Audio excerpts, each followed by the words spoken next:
നമസ്കാരം. Life focus ചാനലിൻ്റെ പുതിയൊരു എപ്പിസോഡിലേക്ക് സ്വാഗതം. ഇന്ന് നാം ചർച്ച ചെയ്യുന്ന വിഷയം മയക്കുമരുന്നുമായി ബന്ധപ്പെട്ട നിയമങ്ങളും പ്രത്യേകിച്ചും അറസ്റ്റ് തുടർ നടപടിയും. അടുത്തിടെ അല്പം ഭയം ജനിപ്പിക്കുന്നതും എന്നാൽ പൊതുജനങ്ങൾ ശ്രദ്ധിക്കേണ്ടതും നിയമപാലകരുടെ കണ്ണു തുറപ്പിക്കുന്നതുമായ ഒരു സംഭവം വടക്കൻ കേരളത്തിൽ നടന്നു. സംഭവം ഇങ്ങനെയാണ്. രണ്ട് വ്യക്തികളെ മയക്കുമരുന്ന് കൈവശം വെച്ചിരിക്കുന്നു എന്ന ഒരു സംശയത്തിൻ്റെ പേരിൽ പോലീസ് അറസ്റ്റ് ചെയ്യുന്നു. അവരെ കോടതിയിൽ ഹാജരാക്കുന്നു. കോടതി റിമാൻഡ് ചെയ്യുന്നു. ഇവർ ജയിലിൽ കിടക്കുന്നു. ഏതാണ്ട് 150 ദിവസങ്ങൾ കഴിയുമ്പോൾ ഇത് മയക്കുമരുന്നല്ല, ഇത് കൽക്കണ്ടമാണ് എന്ന റിപ്പോർട്ട് വരുന്നു. തുടർന്ന് ആ പ്രതികളെ ഡിസ്ചാർജ് ചെയ്യുന്നു. ഇതാണ് നടന്നതായ സംഭവം. ഇവിടെ 150 ദിവസം നിരപരാധികളായ രണ്ടുപേര് ജയിലിൽ കിടക്കേണ്ടി വന്നു എന്നുള്ളതാണ് സങ്കടകരമായ വസ്തുത. ഇതിൽ ആരെ കുറ്റപ്പെടുത്തും? വേർ വെന്റ് ഇറ്റ് റോങ് എന്ന ഇംഗ്ലീഷിൽ ഒരു സേയിങ് ഉണ്ട്. എവിടെ ആണ് തെറ്റ് പറ്റിയത്? ഇവിടെ നമുക്ക് ആരെയും കുറ്റപ്പെടുത്താൻ സാധിക്കില്ല എന്നുള്ളതാണ് സത്യസന്ധമായ കാര്യം. കാരണം മയക്കുമരുന്നുമായി ബന്ധപ്പെട്ട നിയമം എന്ന് പറയുന്നത് narcotic drug and psychotropic substance act 1985 എന്ന നിയമമാണ്. മയക്കുമരുന്നിൻ്റെ ഉപയോഗവും അതിൻ്റെ വിൽപ്പനയും അതിൻ്റെ ഭവിഷ്യത്തുകളും അത് യുവജനങ്ങളിലും സാധാരണ വ്യക്തികളിലും ഉണ്ടാക്കുന്ന വലിയ ഇമ്പാക്റ്റും ഒക്കെ കണക്കിലെടുത്തിട്ട് legislature in its wisdom made strict laws or conditions or procedure to be follow. സാധാരണഗതിയിലുള്ള നിയമങ്ങളെക്കാൾ വളരെ സ്ട്രിക്റ്റ് ആയിട്ടുള്ള കർശനമായിട്ടുള്ള നിയമവ്യവസ്ഥകളാണ് narcotic drugs and psychotropic substance ആക്ടിലുള്ളത്. സാധാരണ ഒരു വ്യക്തിയെ പോലീസ് അറസ്റ്റ് ചെയ്ത് കഴിഞ്ഞാൽ ക്രിമിനൽ പ്രൊസീജിയർ കോഡ് അനുസരിച്ചുള്ള നടപടിക്രമങ്ങളാണ് മുന്നോട്ട്. ഇവിടെ വരുമ്പോൾ അത് വീണ്ടും മാറുകയാണ്. ഇതേ വ്യക്തിയെ പ്രൊഡ്യൂസ് ചെയ്യുന്നത് സ്പെഷ്യൽ കോർട്ടിൻ്റെയോ അല്ലെങ്കിൽ NDPSൻ്റെ സ്പെഷ്യൽ ഡെസിഗ്നേറ്റഡ് കോർട്ടിൽ ജഡ്ജിൻ്റെ മുന്നിലാണ്. വളരെ അപൂർവ സാഹചര്യങ്ങളിൽ മാത്രമേ മജിസ്ട്രേറ്റിന് മുന്നിൽ ഹാജരാക്കുന്നുള്ളൂ, പ്രത്യേകിച്ചും ഇമ്മീഡിയറ്റ് ആയിട്ട് അവൈലബിൾ അല്ലാത്ത സാഹചര്യം. ഒരു വ്യക്തിയെ അറസ്റ്റ് ചെയ്ത് കഴിഞ്ഞാൽ 24 മണിക്കൂറിനകം മജിസ്ട്രേറ്റിന് മുന്നിൽ ഹാജരാക്കണം എന്നുള്ളതാണ് സാധാരണ നിയമം. എന്നാൽ ഇവിടെ ചില പ്രത്യേക പ്രൊസീജിയർ, ഒരാളുടെ കൈവശം മയക്കുമരുന്നുണ്ട് എന്നൊരു അറിവ് ലഭിച്ചാൽ NDPS ആക്ടിൻ്റെ സെക്ഷൻ 42 അനുസരിച്ച് detecting officer has to record his reasons grounds for belief അല്ലെങ്കിൽ information in writing and send to his immediate superior officer within 72 hours. ഒരു ഡിറ്റക്റ്റിംഗ് ഓഫീസർക്ക് അത് അധികാരപ്പെട്ട ഉദ്യോഗസ്ഥനായിരിക്കണം നിയമപ്രകാരം.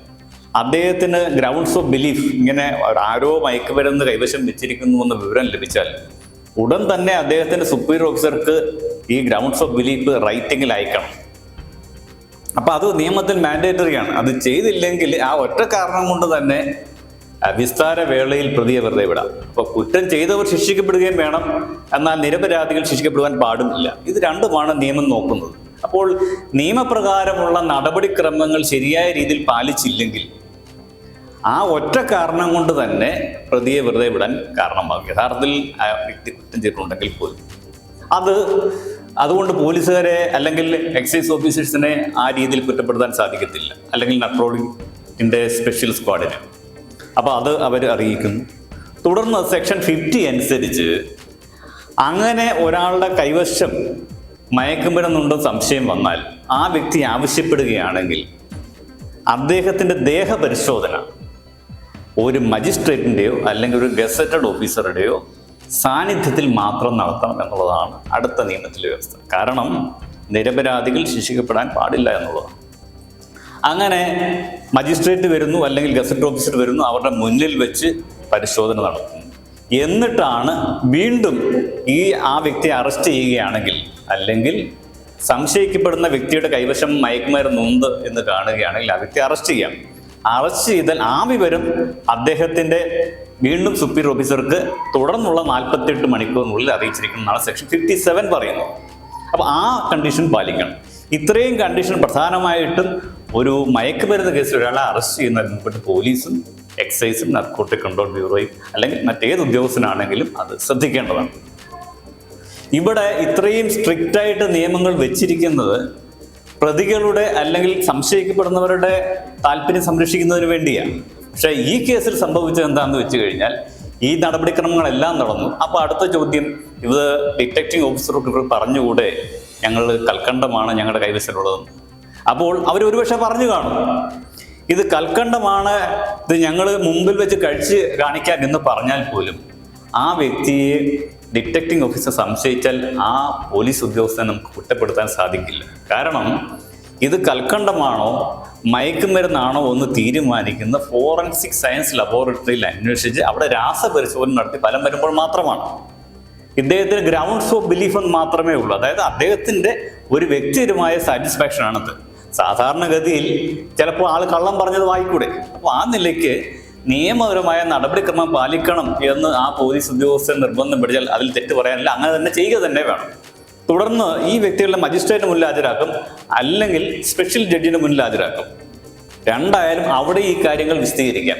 അവർ വിശദീകരിച്ചു എന്നാണ് പ്രതികൾ പറയുന്നത്. അങ്ങനെയാണെങ്കിൽ കോടതി അല്ലെങ്കിൽ ജഡ്ജ് പറഞ്ഞത് അതിൻ്റെ രാസപരിശോധന ഫലം വരട്ടെ എന്നിട്ട് തുടർന്ന് തീരുമാനിക്കാം. അവിടെയും നമുക്ക് ജഡ്ജിനെ കുറ്റപ്പെടുത്താൻ സാധിക്കില്ല, കോടതിയെ കുറ്റപ്പെടുത്താൻ സാധിക്കില്ല. കാരണം ഒരു ഔദ്യോഗികമായ നിയമ നടപടിക്രമം അനുസരിച്ച് രാസപരിശോധന ഫലം വന്നെങ്കിൽ മാത്രമേ കോടതിക്കും അത് മയക്കുമരുന്നാണോ അല്ലയോ എന്ന് കണ്ടുപിടിക്കാൻ സാധിക്കും. പക്ഷേ ഇത് ഈ രാസപരിശോധനാ റിസൾട്ട് വരാനായിട്ട് ഇത് 150 ദിവസത്തോളം എടുത്തു എന്നുള്ളതാണ് സങ്കടകരമായ സംഗതി. ഇത് വേഗം കോൾ ഫോർ ചെയ്തുകൂടെ എന്ന് ചോദിക്കാം. പക്ഷേ അഭിഭാഷകൻ എന്നതിൽ എൻ്റെ അനുഭവത്തിൽ കണ്ടിട്ടുള്ളതാണ്, പല കേസുകൾ ഫോറൻസിക് സയൻസ് ലബോറട്ടറിയിൽ പെൻഡിങ് ആയ സ്ഥിതിക്ക് അവരതിൻ്റെ മുറയ്ക്ക് മാത്രമേ ചെയ്തിട്ടുള്ളൂ. അതുകൊണ്ട് തന്നെ ഒരു പ്രൊസീജിയറൽ ഡിലേ വരാൻ വളരെയധികം സാധ്യതയുണ്ട്. അതുകൊണ്ട് അവരെയും കുറ്റപ്പെടുത്താൻ പാടില്ല. കാരണം ഇതിന് മുമ്പുള്ള കേസുണ്ടെങ്കിൽ അതിനൊരു മുൻഗണന കൊടുക്കേണ്ടതായിട്ട് വരും. അങ്ങനെ ആ നിലയിൽ അവിടെ ഡിലേ വന്നു വരും. എന്നാൽ സന്തോഷകരമായ സംഗതി, ഈ വ്യക്തികൾ യഥാർത്ഥത്തിൽ കൽക്കണ്ടമാണ് കൈവശം വെച്ചിരുന്നതെന്ന് തെളിയിക്കപ്പെട്ടു എന്നുള്ളതാണ്. 150 ദിവസം അകത്ത് കിടന്നതിൻ്റെ മനസ്സിലാക്കുന്നു. എന്നിരുന്നാലും അവർ നിരപരാധികളാണ് തെളിയിക്കപ്പെട്ടു എന്നുള്ളതാണ് ആ വ്യക്തികൾക്കും പൊതുസമൂഹത്തിനും എനിക്കും ആശ്വാസം നൽകുന്ന കാര്യം. ഇവിടെ ഞാൻ പ്രത്യേകമായിട്ടും പോലീസ് ഉദ്യോഗസ്ഥരെ അഭിനന്ദിക്കുന്നത്. കാരണം അവർ ഒരു മാനിപ്പുലേഷൻ നടത്തിയിട്ടില്ല, അവർ സത്യസന്ധമായ നടപടിക്രമങ്ങൾ പാലിക്കുക മാത്രമേ ചെയ്തിട്ടുള്ളൂ. എന്നാൽ സാധാരണഗതിയിൽ പല കേസുകളിലും ഞാൻ കണ്ടിട്ടുള്ള പ്രതികൾ തന്നെ പോലീസ് ഒരു കേസ് അല്ലെങ്കിൽ എക്സൈസ് ഒരു കേസ് മാനിപ്പുലേറ്റ് ചെയ്ത് തങ്ങളെ കള്ളക്കേസിൽ കുടുക്കി ഒരു സ്റ്റോറി അങ്ങ് ഉണ്ടാക്കി ഇന്ന് ഇൻഫർമേഷൻ കിട്ടിയെന്ന് വരുത്തിയത്. കാരണം ഇൻഫർമേഷൻ ആര് തന്നു എന്ന് എക്സൈസോ പോലീസോ കോടതിയിൽ അറിയിക്കേണ്ടതില്ല. അതുകൊണ്ട് തന്നു എന്ന് പറഞ്ഞാൽ യഥാർത്ഥത്തിൽ തന്നില്ലെങ്കിൽ പോലും അത് കോടതിക്ക് വിശ്വസിച്ചേ പറ്റും. പലപ്പോഴും ഞാൻ ക്ലോസ് ചെയ്യുമ്പോൾ ചോദിക്കാറുണ്ട്, ഈ ഇൻഫർമേഷൻ തന്നത് ഏത് ഭാഷയിലാണ്? അപ്പോൾ ഒരു വിദേശ വനിതയുടെ കേസ് ഞാൻ നടത്തിയ സമയത്ത് ഇൻഫർമേഷൻ ഏത് ഭാഷയില്ല, ഇൻഫർമേഷൻ തന്നയാളുടെ വിവരം വേണ്ട, ഏത് ഭാഷയിലാണ്? മലയാളത്തിലാണ്. അപ്പോൾ അപ്പോൾ തന്നെ സംശയമായി. ഇങ്ങനെ ഇൻഫർമേഷൻ തന്നയാളുടെ ഐഡന്റിറ്റി വെളിപ്പെടുത്തേണ്ട എന്നുള്ളത് കൊണ്ട് അത് ദുരുപയോഗം ചെയ്യാൻ സാധ്യതയുണ്ട്. ഇൻഫർമേഷൻ തരുന്ന വ്യക്തികളുടെ വ്യക്തി സ്വാതന്ത്ര്യവും അവരുടെ സംരക്ഷണവും സുരക്ഷിതത്വവും ഉറപ്പുവരുത്തുന്നതിന് വേണ്ടിയാണ് നിയമം അങ്ങനെ നിഷ്കർഷിച്ചിട്ടുള്ളതെങ്കിൽ പോലും ഇത് ദുരുപയോഗം ചെയ്യാൻ സാധ്യതയുണ്ട്. പക്ഷേ ഇവിടെ അങ്ങനെ ചെയ്തിട്ടില്ല.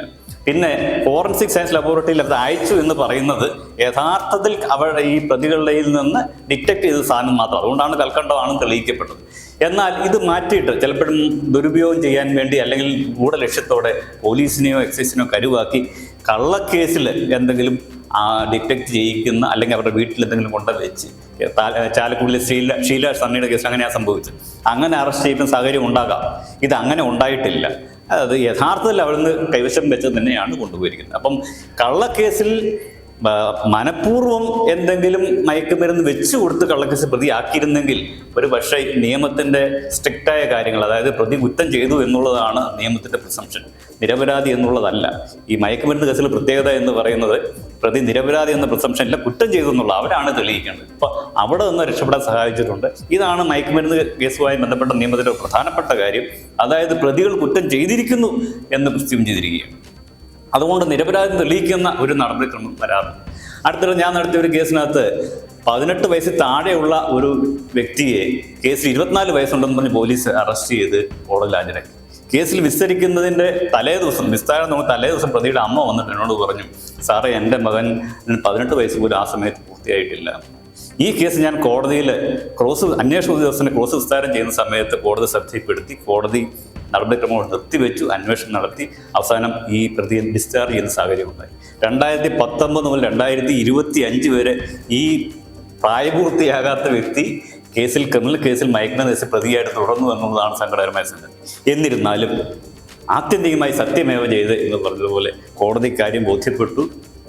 ആ നിരപരാധിയായ പ്രതിയെ, ആ മൈനറായ വ്യക്തിയെ കോടതി ഡിസ്ചാർജ് ചെയ്യുന്ന ഒരു സാഹചര്യം എൻ്റെ അനുഭവത്തിൽ ഉണ്ടായിട്ടുണ്ട്. അപ്പോൾ ഇത് നിയമ നടപടിക്രമത്തിൻ്റെ ഭാഗമാണ്. എന്നാൽ ഒരു വ്യക്തിപരമായ അഭിപ്രായം എനിക്ക് പറയാനുള്ളത്, ഒരു വ്യക്തി കുറ്റവാളിയാണെന്നുള്ള ലീഗൽ പ്രിസംപ്ഷൻ അതിനോട് എനിക്ക് യോജിക്കാൻ സാധിക്കുന്നില്ല. എന്നാൽ മയക്കുമരുന്ന് പോലെയുള്ള ചില കേസുകളിൽ ലെജിസ്ലേച്ചർ ഇൻ ഇറ്റ്സ് വിസ്ഡം പ്രതികൾ കുറ്റക്കാരാണ് എന്നൊരു പ്രിസംപ്ഷൻ കൊണ്ടുവന്നിട്ടുണ്ട്. അതുകൊണ്ട് നിയമത്തിൻ്റെ നിലവിലുള്ള നടപടിക്രമം പ്രതികൾ കുറ്റക്കാരാണെന്നുള്ള ഒരു പ്രിസംപ്ഷനാണ്. ഇത് പലപ്പോഴും അൺഡ്യൂ ഹാർഷിപ്പിലേക്ക് നയിക്കാറുണ്ട്. അത് നിയമസഭയും പാർലമെൻറ്റും ശ്രദ്ധിക്കേണ്ട കാര്യമാണ്. എന്നാൽ നിലവിലുള്ള നിയമം അനുസരിച്ച് പ്രതികൾ കുറ്റക്കാരാണെന്നുള്ള ഒരു ലീഗൽ പ്രിസംപ്ഷൻ ഉള്ളതുകൊണ്ടും മയക്കുമരുന്നിനെതിരെ പോരാണ്ടത് ആവശ്യമാണ് എന്നുള്ളതും മയക്കുമരുന്ന് യുവജനങ്ങളെയും നശിപ്പിക്കും എന്നുള്ളതുകൊണ്ടും പാർലമെൻറ്റ് വളരെ സ്ട്രിക്റ്റ് ആയിട്ടുള്ള നിയമങ്ങൾ പാസ്സാക്കിയിട്ടുള്ളത് കൊണ്ടും നടപടിക്രമങ്ങൾ വളരെ സുതാര്യമായി പോകണം എന്നുള്ളത് കൊണ്ടും ആണ് ഇങ്ങനെയുള്ള ഹാർഡ്ഷിപ്സ് ഉണ്ടാകുന്നത്. എന്നിരുന്നാലും ഈ പ്രതികളെ പിന്നീട് കോടതി ഡിസ്ചാർജ് ചെയ്യുന്നതിന് കാരണമായി തീർന്നു. എന്നാൽ ഈ നടപടിക്രമങ്ങൾ മുന്നോട്ട് പോകുമ്പോൾ അത് നിയമത്തിൻ്റെ റൂൾ ഓഫ് ലോയുടെ ഭാഗമാണ്. അതിനെ നമുക്ക് അപ്രീഷിയേറ്റ് ചെയ്യാം. എന്നാൽ പൊതുജനങ്ങൾക്കുണ്ടാകുന്ന ഇതുപോലുള്ള ബുദ്ധിമുട്ടുകൾക്ക് ആരെങ്കിലും മനഃപൂർവ്വം ചെയ്തതാണ് എന്നുണ്ടെങ്കിൽ നഷ്ടപരിഹാരം തേടുന്നതിന് വേണ്ടി കോടതിയോ അല്ലെങ്കിൽ സർക്കാരിനെയോ സമീപിക്കാവുന്നതാണ്. എന്നിരുന്നാലും ഇത്തരമുള്ള കാര്യങ്ങളിൽ ഒരു കാര്യം നാം മനസ്സിലാക്കുന്നത്, ഒരാൾ കേസിൽ പ്രതിയായി എന്നുകൊണ്ട് മാത്രം അയാൾ കുറ്റവാളിയാണെന്ന് തെറ്റിദ്ധരിക്കരുത്. ചാലക്കുടി ഷീല സണ്ണിയുടെ കേസിൽ അവരെ പലരും തെറ്റിദ്ധരിച്ചു. പിന്നീട് അവർക്ക് സങ്കടത്തിന് കാരണമായി തീർന്നു. അതുകൊണ്ട് ഒരാൾ കേസിൽ പ്രതിയായി എന്ന് പറഞ്ഞാൽ സാധാരണ ഞങ്ങൾ അഭിഭാഷകരെ കുറ്റം പറയാറുണ്ട്, നിങ്ങൾ പ്രതികൾക്ക് വേണ്ടി വാദിക്കാൻ നടക്കുകയില്ല. അങ്ങനെയല്ല. ആ വ്യക്തി കേസിൽ പ്രതിയായി എന്ന് പറഞ്ഞുകൊണ്ട് കുറ്റവാളി എന്നല്ല അതിൻ്റെ അർത്ഥം.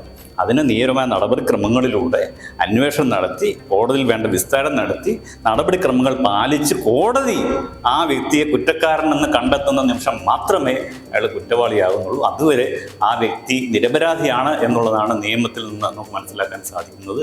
അത് രാജ്യത്തെ ഓരോ പൗരൻ്റെയും ഓരോ കേസിൽപ്പെടുന്ന പ്രതിയുടെയും അവരുടെ നിയമപരമായ അവകാശം, ഡിഫൻസ് അല്ലെങ്കിൽ ഇന്നസെൻസ് പ്രൊട്ടക്റ്റ് ചെയ്യുന്നതിന് വേണ്ടി നിയമത്തിൽ കൊണ്ടുവന്നിരിക്കുന്നതാണ്. അപ്പം രാജ്യത്തിൻ്റെ താല്പര്യവും പ്രതികളുടെ താല്പര്യവും പൊതുജനങ്ങളുടെ താല്പര്യവും സംരക്ഷിക്കുന്ന രീതിയിലാണ് നിയമം ഉണ്ടാക്കിയിരിക്കുന്നത്. അത് നിയമ നടപടിക്രമത്തിൻ്റെ ഭാഗമാണ്. അത് പൊതുജനങ്ങൾ മനസ്സിലാക്കണം. നിങ്ങൾക്ക് സംശയകരമായ എന്ത് വസ്തു കണ്ടാലും കഴിവതും അത് ഒഴിവാക്കുക. അത് നിങ്ങളുടെ കൈവശം വെക്കാതിരിക്കുക.